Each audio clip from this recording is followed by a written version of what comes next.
Taxi branch member outside the headquarters of our licensing authority, Transport for London.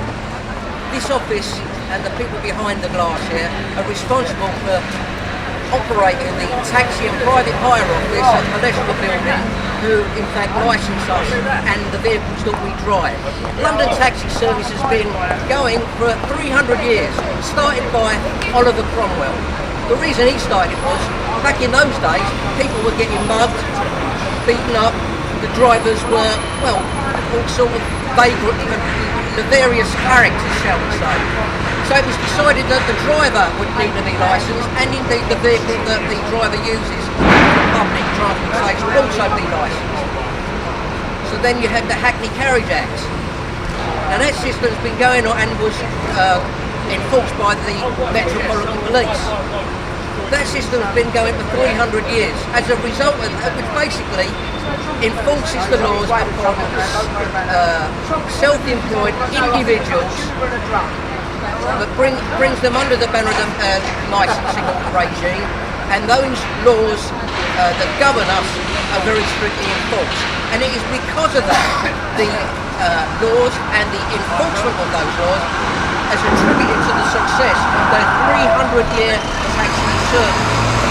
However, that is now under attack. Taxi drivers, by virtue of their job, can only do it in motion. In other words, we can only drive around, and the only time we can be stationary is if we're at an appointed taxi. So therefore, if I was to just park my taxi here, stationary, I would be breaking the law. I would be unlawfully applying for hire. So therefore, it's imperative that we have taxi ranks, and those ranks are maintained and kept.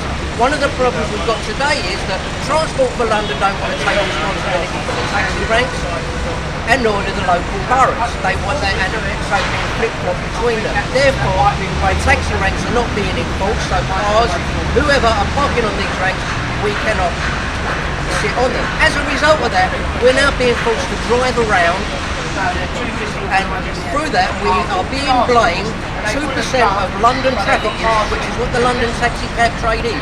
2% are being blamed for 20% of the air pollution. How did they come to that figure? I'd never been asked how much fuel I burn in any day, and nor has any other London taxi driver. So now the London taxi trade is being used as a political football to make the politicians look what we've done, and yet the very logic, the way that we work and how they enforce the law is not being applied. If they had the taxi ranks for us to be on, then we wouldn't have to drive around. Therefore, we would be polluting the air. As a taxi driver, the very vehicle that I drive, I'm told to drive by the very people behind this glass. I cannot drive anything else other than a vehicle licensed by them. And yet they continue to license these vehicles that are not really up to the job. And what I mean by that is things have to be retrofitted to comply with the European air strategy. What they should be doing is proactive and going to the vehicle manufacturer and getting with them and saying, right, make a vehicle that is good for London taxi cabs to drive at the beginning, so that we don't have this retrofit. We now have a 15-year age limit that's been imposed on the London taxi trade. 15 years. There's a plane flying into Heathrow up there, just above the clouds here, probably 15 years or more, flying into the Transport for London clean air zone, more than 15 years, putting far more pollution out in the air than what I am in my taxi cab. And yet, it's the taxi trade in London that has an age limit imposed upon it. Not even their political colleagues down the road at Department of Transport said this is a requirement. It should, if the vehicle meets the regulation of the day, then that is fine.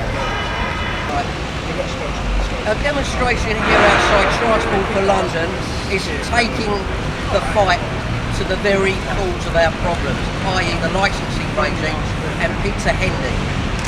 At worst, corrupt, at best incompetent, for various reasons.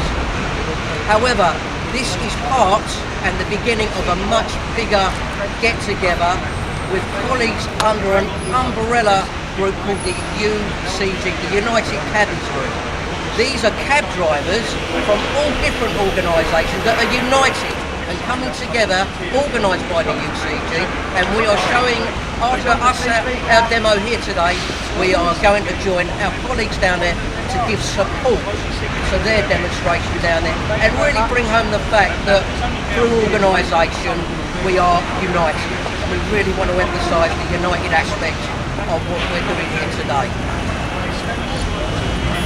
He's done nothing about that. In fact, Mr. Hendy and his cohorts have been massaging the figures so that they're embarrassed by their and they don't want to do anything about it. What they're doing is they're allowing unlicensed and licensed minicabs to form taxi ranks in the street, giving the impression to vulnerable people travelling alone at night that they're safe to get in these cars, and they are not. The only people that have got the right to apply for hire and stand in the street and take passengers are licensed black taxis. And Mr. Hendy is totally disregarding the law because the Hackney Carriage Act gives us the right to stand and apply for hire and nobody else. There are no exceptions to that rule, and we're here today to let Mr. Hendy know our displeasure.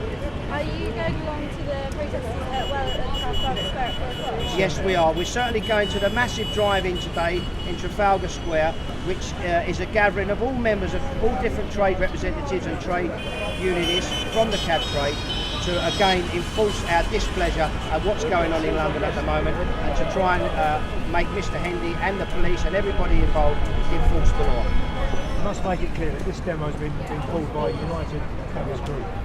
We're just supporting by the RMT. We're giving as much support as they would expect.